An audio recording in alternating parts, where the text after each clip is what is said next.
வணக்கம். நான் தமிழன்பன்.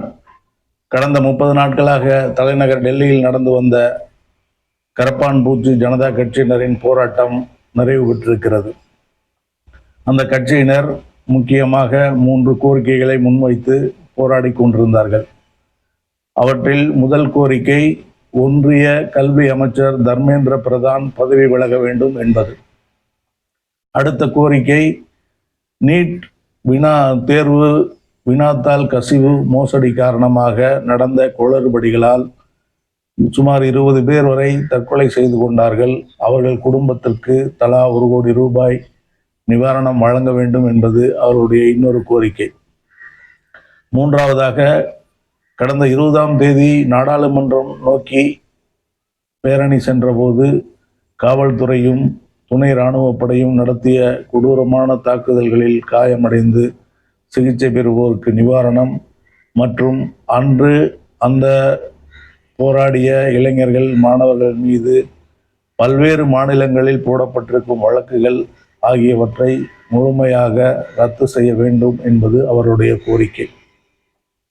இந்த கோரிக்கையை முதலில் செவிசாய்க்காமல் இருந்த ஒன்றிய அரசு நாடாளுமன்றம் நோக்கி பேரணி சென்றபோது ஏற்பட்ட கலவரங்கள், அன்றைக்கே எதிர்க்கட்சி தலைவர் ராகுல் காந்தி அவர்கள் பிரதமர் இல்லம் முன் நடத்திய கடுமையான போராட்டம் ஆகியவற்றால் இறங்கி வந்தது. அதன் பிறகுதான் தொடர் உண்ணாவிரதம் இருந்த சோனம் வாங்சுக்கை ஒன்றிய அமைச்சர்கள் சந்தித்தார்கள். அதன் பிறகுதான் கரப்பான் பூச்சி ஜனதா கட்சியினருடைய பிரதிநிதிகளை சந்திக்க ஒப்புக்கொண்டார்கள். இப்படியாக பேச்சுவார்த்தைகள் நடந்து ஒன்றிய கல்வி அமைச்சர் தர்மேந்திர பிரதான் அவர்கள் நேற்று பதவி விலகிவிட்டார். அவர் பதவி விலகியதை தொடர்ந்து இந்த போராட்டம் நிறைவு பெறுவதாக கரப்பான் பூச்சி ஜனதா கட்சியினரும் அறிவித்து விட்டார்கள். திடீரென ஒரு கட்சி கரப்பான் பூச்சி ஜனதா கட்சி என்று இணையதளத்தில் மட்டுமே தொடங்கப்பட்டு இணையதள வாசிகளால் ஒருங்கிணைக்கப்பட்டு அதற்கு ஒரு தலைவர், செய்தி தொடர்பாளர்கள் என்று நியமிக்கப்பட்டு அக்கட்சி நடத்திய இவ்வளவு போராட்டத்தால் இவ்வளவு பெரிய விளைவு நடந்திருக்கிறது என்று இந்தியாவெங்கும் இளைஞர்கள், மாணவர்கள் கொண்டாட்ட மனநிலையில் இருக்கிறார்கள். இந்த போராட்டம் நடந்து கொண்டிருந்த பொழுதே நான் பேசியிருந்தேன், ஒன்றை சொல்லியிருந்தேன். இந்த கோரிக்கை என்பது மிக மிக எளிய கோரிக்கை. ஒரு கல்வி அமைச்சர் பதவி விலகுவதன் மூலம் இந்த அமைப்பு முறை மாறிவிடாது. இந்த நீட் தேர்வு முறை மாறிவிடாது. இந்த நீட் தேர்வு, வினாத்தாள் கசிவு, ஆள் மாறாட்டம் போன்ற எல்லா விஷயங்களும் அப்படியே தான் தொடரப்போகிறது. ஏனெனில் இந்த அமைப்பு அப்படியே தொடரும் பொழுது அதுவும் அப்படியே தான் தொடரப்போகிறது. இப்பொழுது அச்சமின்றி தவறு செய்தவர்கள், அதாவது என்ன வந்தாலும் பார்த்துக்கலாம், நம்ம ஆளுங்கட்சியோட ஆளுங்கன்னு அச்சம் இல்லாமல் தவறு செய்தவர்கள் கொஞ்சம் எச்சரிக்கையாக மாட்டிக்கொள்ளாதவாறு தவறு செய்வது எப்படி என்று யோசித்து தவறு செய்ய போகிறார்கள் என்பதை தவிர இதில் வேறு எந்த மாற்றமும் நடந்துவிடப் போவதில்லை. இந்த நீட் தேர்வு நடக்கப் போகிறது. நீட் தேர்வு நடந்தால் அதனுடைய பக்க விளைவுகளான மோசடிகளும் நடக்கப் போகிறது.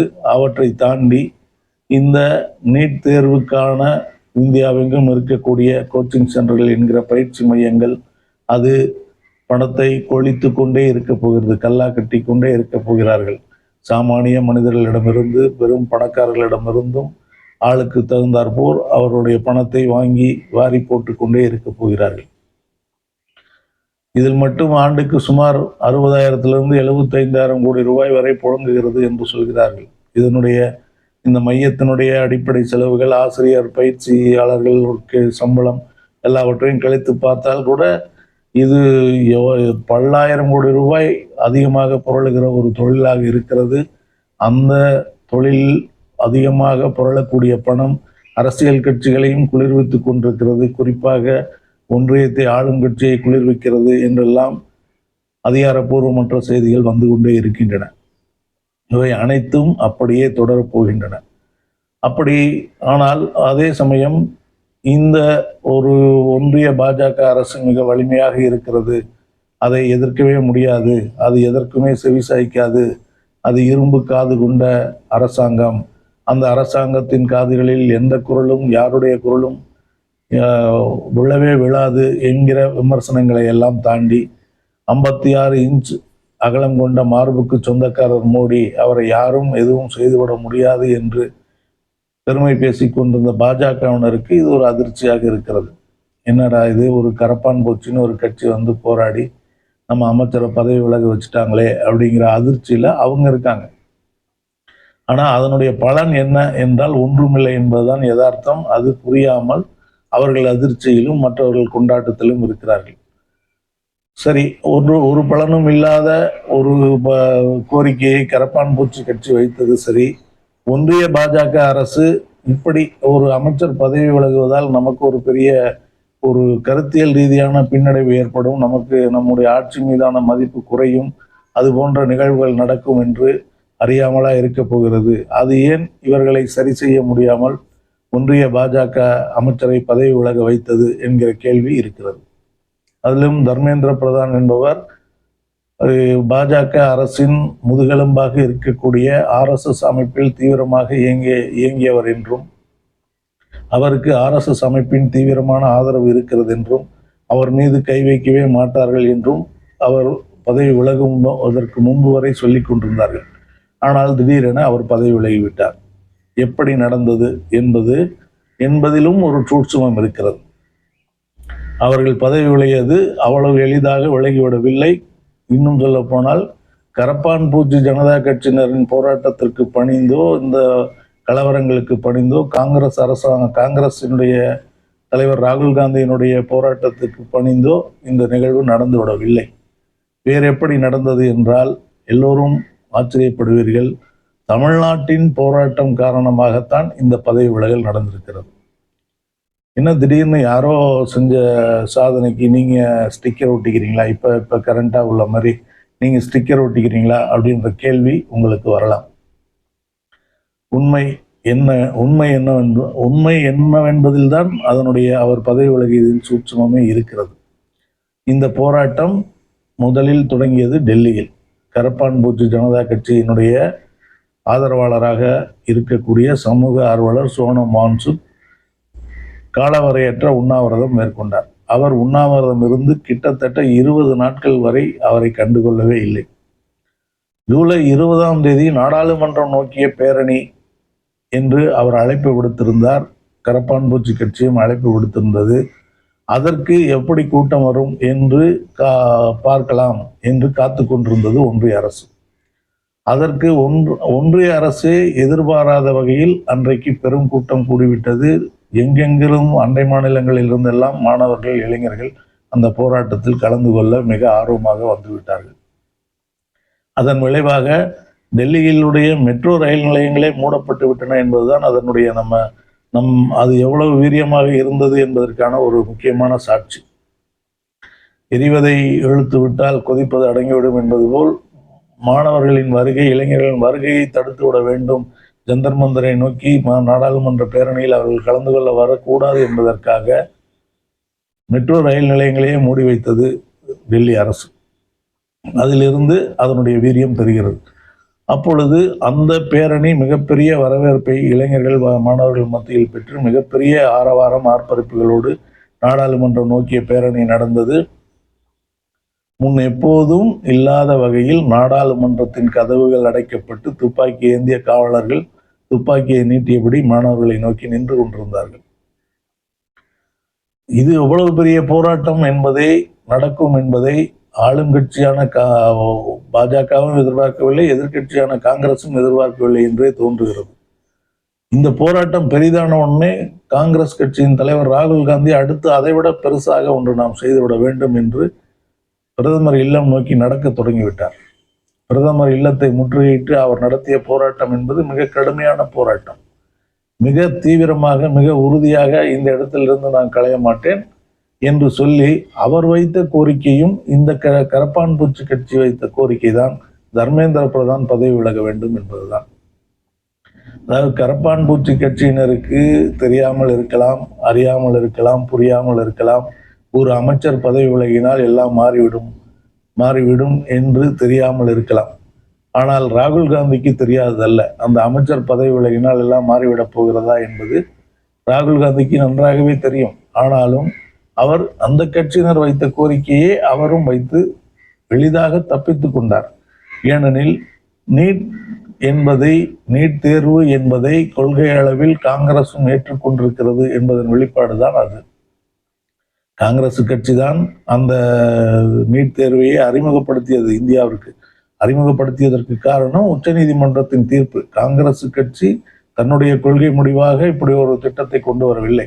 உச்சநீதிமன்றம் ஒரு தீர்ப்பு அளிக்கிறது. ஒரு தனிநபர் தொடுத்த வழக்கின் அடிப்படையில் இந்தியாவில் மருத்துவ படிப்புகளில் சேர சுமார் 42க்கும் மேற்பட்ட நுழைவுத் தேர்வுகள் இருக்கின்றன. அவை அனைத்தையும் தள்ளி வைத்துவிட்டு ஒரே நுழைவுத் தேர்வாக நடத்த வேண்டும் என்று ஒருவர் தொடுத்த வழக்கில் உச்சநீதிமன்றம் இப்படி ஒரு தீர்ப்பு கொடுக்கிறது. அந்த தீர்ப்பை தீவிரமாக செயல்படுத்த முனைந்தது காங்கிரஸ் அரசு. அதற்கு எதிர்ப்புகள் வரும்போது அதை அப்படியே லேசாக கைவிட்டு விட்டார்கள். அதன் பின்பு 2014ஆம் ஆண்டு பாஜக ஆட்சிக்கு வந்த பிறகு 2016ஆம் ஆண்டு இந்த கோரிக்கை மீண்டும் அந்த கட்சியை நோக்கி, அந்த ஆட்சியை நோக்கி வருகிறது. அவர்கள் ஏற்கனவே சொல்லிக் கொண்டிருக்கிற ஒரே நாடு கருத்தாக்கத்துக்குள் இது ஒரே தேர்வு என்று, ஒன்றியம் முழுவதும் ஒரே தேர்வு என்று வருவதால் அதை உற்சாகமாக கையில் எடுத்துக்கொண்டார்கள். அதனுடைய கூடுதல் பலனாக அதனுடைய மையங்களில், அதாவது நீட் கோச்சிங் சென்டர்களில் இருந்து கொடுக்கிற அன்பளிப்புகள், நன்கொடைகள் என்று ஏராளமாக பணமும் பார்க்க தொடங்கிவிட்டார்கள். அதனால் அதை இறுக்கமாக பிடித்து கொண்டு அதை நடைமுறைப்படுத்தியே தீர்வது என்று தீவிரமாக இருக்கிறது ஒன்றிய பாஜக அரசு. இந்த நேரத்தில் தான் இப்படி ஒரு போராட்டம். இந்த போராட்டத்தின் கோரிக்கை இது. கரப்பான் பூச்சி கட்சியினர் சொன்ன கோரிக்கையை காங்கிரஸ் கட்சியும் சொல்லி எளிமையாக அதிலிருந்து விலகி கொண்டது. இந்த நிலையில் அந்த 20ஆம் தேதி பேரணி, அதன் தொடர்பான வன்முறைகள், அதற்கு பிறகு காங்கிரஸ் கட்சியின் ராகுல் காந்தியின் கடுமையான போராட்டம் ஆகியவற்றின் விளைவாக இந்தியா ஒன்றியம் எங்கும் அந்த போராட்டம் பரவ தொடங்கியது. எல்லா மாநில தலைநகரங்களிலும், மாநில பெருநகரங்களிலும் மாணவர்களும் இளைஞர்களும் போராடத் தொடங்கினார்கள். இந்தியா முழுக்க அந்த நடந்த போராட்டத்தின் அதனுடைய தொடர்ச்சி தமிழ்நாட்டிலும் நடந்தது. தமிழ்நாட்டில் எஸ்எஃப்ஐ, டிஐஎஃப்ஐ போன்ற பொது உடைமை கட்சியினுடைய மாணவர் அமைப்பினர், இளைஞர் அமைப்பினர் இந்த போராட்டத்தை கையில் எடுத்தார்கள். அவர்களை தமிழ்நாட்டை ஆளுகின்ற விஜய் அரசு கடுமையாக ஒடுக்கியது, கைது செய்தது, வழக்கு போட்டது. அதன் பிறகு இந்திய பொது உடைமை கட்சியின் தலைமை அலுவலகமான பாலன் இல்லத்தில் இந்த போராட்டம் ஒருங்கிணைக்கப்பட்டது. அந்த போராட்டத்தை மாணவர்களும் இளைஞர்களும், கரப்பான் பூச்சி ஜனதா கட்சி மாணவர்கள், இளைஞர்கள் ஆகியோர் இணைந்து அந்த போராட்டத்தை முன்னெடுத்தனர். அவர்கள் அந்த போராட்டத்தை முன்னெடுக்க நினைத்தது தமிழர் கடற்கரை என்று சொல்லப்படும் மெரினா கடற்கரையில் தான் அவர்கள் அந்த போராட்டத்தை முன்னெடுக்க நினைத்தார்கள். ஆனால் அதை தெரிந்து கொண்ட விஜய் அரசு மெரினாவை இழுத்து பூட்டிவிட்டது. அங்கு யாரும் வரவிடாமல் செய்துவிட்டது. அதன் விளைவாக இந்திய பொது உடைமை கட்சி தன்னுடைய அலுவலகத்தை அந்த போராட்டக்காரர்களுக்கு ஒதுக்கி கொடுத்தது. அந்த பொது உடைமை கட்சியின் தலைமை அலுவலகமான பாலன் இல்லத்தில் அந்த போராட்டம் ஒருங்கிணைக்கப்பட்டது. அந்த போராட்டத்துக்கு குவியும் ஆதரவு என்பது நாளுக்கு நாள் அதிகமாக தொடங்கிவிட்டது. நாள்தோறும் புது புது இளைஞர்கள், புது புது மாணவர்கள் அதில் வர தொடங்கினார்கள். ஒவ்வொரு அரசியல் கட்சியாக அதற்குள் வர தொடங்கினார்கள். எல்லோரும் அதற்குள் வந்து அது கொஞ்சம் கொஞ்சமாக பெரிதாகிறது. கடந்த 3 நாட்களாக, அதாவது நேற்றையிலிருந்து அதுக்கு முந்தைய 3 நாட்களும் அந்த போராட்டம் மிக பெரிதாக ஆகிக்கொண்டே இருந்தது. இதில்தான் குறிப்பிடத்தகுந்த பெரிய மாற்றம் நடந்ததும் இங்குதான். இந்த 3 நாள் போராட்டத்தில் வடக்கே கரப்பான் பூச்சி கட்சியினர் மற்றும் மாணவர்கள் அனைவருமே நீட் மோசடியை சரி செய்ய வேண்டும் என்ற நோக்கில்தான் போராடினார்களே தவிர நீட் வேண்டாம் என்று போராடவில்லை. ஆனால் தமிழ்நாடு நீட் தொடங்கியதிலிருந்தே நீட் வேண்டாம் என்று போராடி கொண்டிருக்கிறது. குறைந்தபட்சம் தமிழ்நாட்டுக்காவது நீட்டிலிருந்து விலக்கு கொடுங்கள் என்று போராடி கொண்டிருக்கிறது. இப்பொழுது நீட்டு மோசடிக்கான அந்த போராட்டம் அங்கு பெரிதாகி அதனுடைய வீச்சு தமிழ்நாட்டுக்கும் வந்த பொழுது தமிழ்நாட்டில் மாணவர்கள், இளைஞர்கள், அரசியல் கட்சியினர் அனைவரும் மீண்டும் அந்த அடிப்படை கோரிக்கையான நீட் விலக்கு கோரிக்கையை கையில் எடுத்தார்கள். நீலம் அமைப்பு, ரஞ்சித் தலைமையிலான நீலம் அமைப்பு ஒருங்கிணைத்த ஆர்ப்பாட்டத்தில் வெற்றிமாறன் அவர்களும் பல திரைத்துறையினரும் கலந்து கொண்டார்கள். அங்கு அவர்களும் சரி, பாலன் இல்லத்தில் நடந்த போராட்டத்திலும் சரி, அனைவரும் ஃபேர் நீட், அதாவது நீட் நேர்மையான நீட் வேண்டாம், எங்களுக்கு நீட்டே வேண்டாம் என்று போராடத் தொடங்கினார்கள். அதாவது நீட் தேர்வில் மோசடியை சரி செய்ய வேண்டும் என்பது வட இந்தியர்களின் கரப்பான்பூச்சி கட்சியினரின் கோரிக்கையாக இருந்தது. காங்கிரஸ் கட்சியின் கோரிக்கையாகவும் அதுதான் இருந்தது. ஆனால் நீட்டே மோசடி, அது வேண்டாம் என்பதுதான் தமிழ்நாட்டின் கோரிக்கையாக இருந்தது. தமிழ்நாட்டில் அனைத்து அரசியல் கட்சிகளும் ஏற்றுக்கொண்ட கோரிக்கை அது. முன்பு ஆண்ட திமுகவும் சரி, அதற்கு முன்பு ஆண்ட அதிமுகவும் சரி ஏற்றுக்கொண்ட கோரிக்கை தான் அது. இன்றைக்கு ஆண்டு கொண்டிருக்கிற தாவேக்காவும் மிக தீவிரமாக, மிக தெளிவாக நீட்டே வேண்டாம் என்பதுதான் எங்களுடைய நிலைப்பாடு என்று ஒன்றுக்கு பலமுறை சொல்லிவிட்டார்கள். நீட் தேர்வே வேண்டாம், 12ஆம் வகுப்பு மதிப்பெண் அடிப்படையிலேயே மருத்துவ படிப்புக்கான சேர்க்கைகள் நடைபெற வேண்டும் என்பதுதான் இன்றைக்கு உள்ள விஜய் அரசு, தாவேக்கா அரசினுடைய கருத்தாகவும் இருக்கிறது. அது அதனுடைய கட்சியினுடைய சமூக வலைதளங்களிலிருந்து அதனுடைய அமைச்சர்கள் வரை ஒன்றுக்கு பல முறை இந்த கருத்தை தெளிவுபடுத்தி விட்டார்கள். ஆனாலும் இந்த போராட்டம், தமிழ்நாட்டில் நடந்த போராட்டத்தில் அவர்கள் எந்த பங்களிப்பும் செய்யவில்லை. இன்னும் சொல்லப்போனால் தமிழ்நாடு முதலமைச்சராக இருக்கக்கூடிய விஜய் எதுவுமே வாய் திறக்கவில்லை, வழக்கம் போல் அமைதியாக இருந்து விட்டார். ஆனால் அந்த பாலன் இல்லத்தில், அதாவது இன்றைய ஆளும் கட்சிக்கு ஆதரவு கொடுத்து கொண்டிருக்கக்கூடிய பாலன் இல்லத்தில் நடக்கிற அந்த போராட்டத்தில் அந்த கட்சி மட்டும் எந்த கட்சி, ஆளுகிற கட்சி மட்டும் கலந்து கொள்ளவில்லை. கடைசியாக ராஜ்மோகன் வந்தார், அமைச்சர் ராஜ்மோகன் அவர்கள் கடைசியாக வந்தார். அவரும் அந்த மாணவர்கள் கேட்ட கேள்விக்கு பதில் சொல்ல முடியாமல் வெளியேறிவிட்டார் என்கிற ஒரு தர்ம சங்கடம் தான் அங்கு நிகழ்ந்தது. ஆனால் அங்கு மற்ற அனைத்து கட்சிகளும், திராவிடர் கழகத்திலிருந்து, திராவிட முன்னேற்ற கழகத்திலிருந்து, விடுதலை சிறுத்தைகளிலிருந்து, அனைத்து பொது உடைமை கட்சிகளிலிருந்து அனைவரும் அந்த போராட்டத்தில் கலந்து கொள்ள வந்து விட்டார்கள். அனைவரும் அங்கு பேசியது எங்களுக்கு நீட்டே வேண்டாம் என்பதுதான். நீட் என்பதே ஒரு மோசடி தான். நீட் என்பதே ஒரு அடித்தட்டு மக்கள் மருத்துவர்கள் ஆகிவிடக்கூடாது, பெரும் பணக்காரர்கள் மட்டுமே மருத்துவர்கள் ஆக வேண்டும், உயர் சாதிக்காரர்கள் மட்டுமே மருத்துவர்கள் ஆக வேண்டும் என்கிற தொலைநோக்கு திட்டத்தின் அடிப்படையில் கொண்டு வரப்பட்ட ஒரு திட்டம்.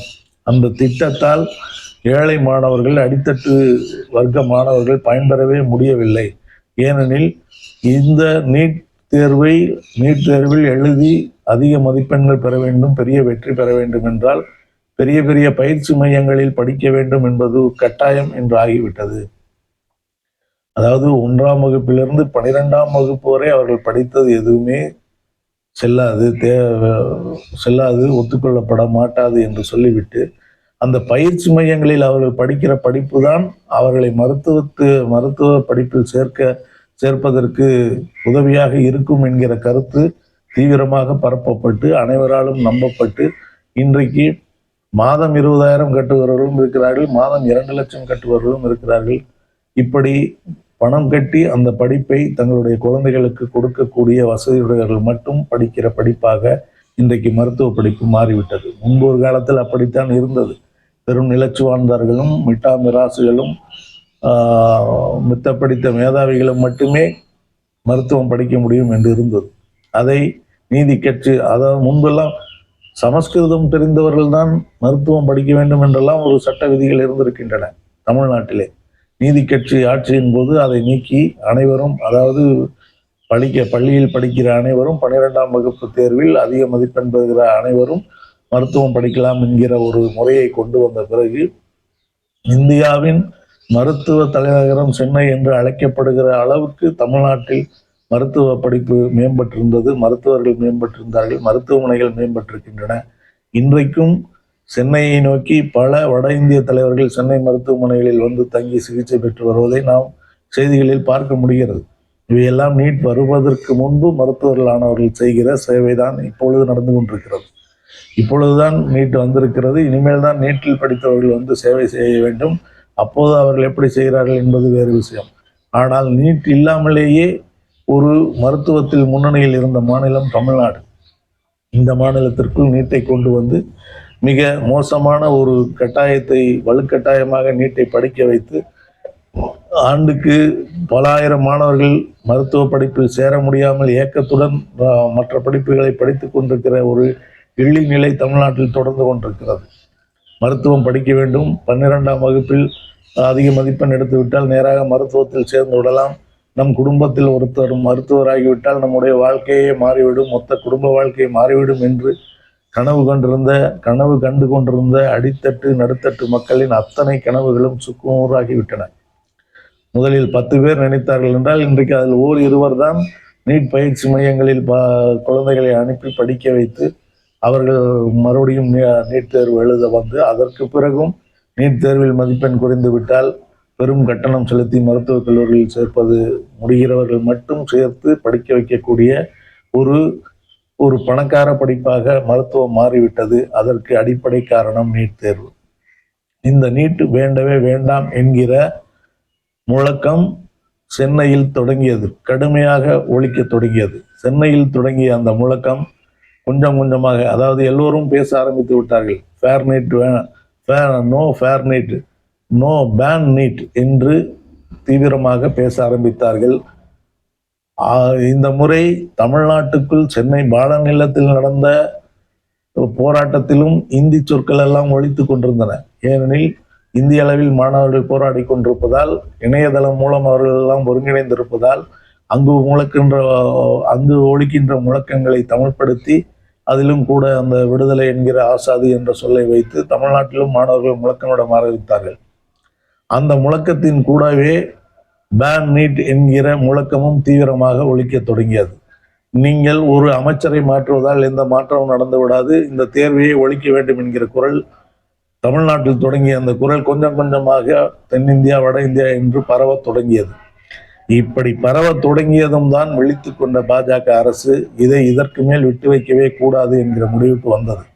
அதாவது தமிழ்நாட்டில் ஒழித்த பேன் நீட், அதாவது நீட் வேண்டாம் என்கிற குரல் கொஞ்சம் கொஞ்சமாக வலுவடைய தொடங்கியதும் பயந்து போன ஒன்றிய அரசு இதற்கு மேல் இந்த போராட்டத்தை தொடர வைத்தால் இது இந்தியாவெங்கும் பேன் நீட் என்று வந்துவிடும், நீட்டே வேண்டாம் என்கிற இடத்துக்கு வந்து சேர்ந்துவிடும்.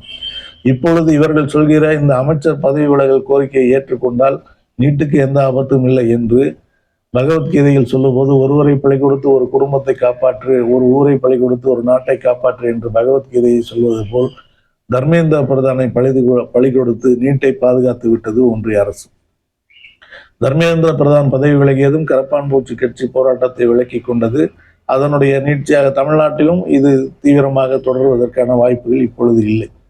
இது தமிழ்நாட்டில் தொடர்ந்தாலும் இந்த நீட் வேண்டாம் என்பது இது இந்தியாவிலெங்கும் பரவுவதற்கான கால அவகாசம் பல மாதங்கள் பல வருடங்கள் கூட பிடிக்கலாம். அப்படிப்பட்ட ஒரு நிலையில் கரப்பான் பூச்சி களத்தில் இருந்தால் அதன் மூலம் பேன் நீட் என்கிற, அதாவது நீட் வேண்டாம் என்ற கோரிக்கை இந்தியாவெங்கும் பரவிவிடும், மொத்தமாக நம்முடைய கனவை, நம்முடைய சிந்தனையை, நம்முடைய ஆதிக்கத்தை அழித்துவிடும் என்று பயந்து போன பாஜக அரசு தர்மேந்திர பிரதானை பதவி விலக வைத்திருக்கிறது. இது தமிழ்நாட்டின் குரலை கண்டு அஞ்சிய பாஜக எடுத்த முடிவு என்பதில் எவ்வித மாற்றமும் இல்லை.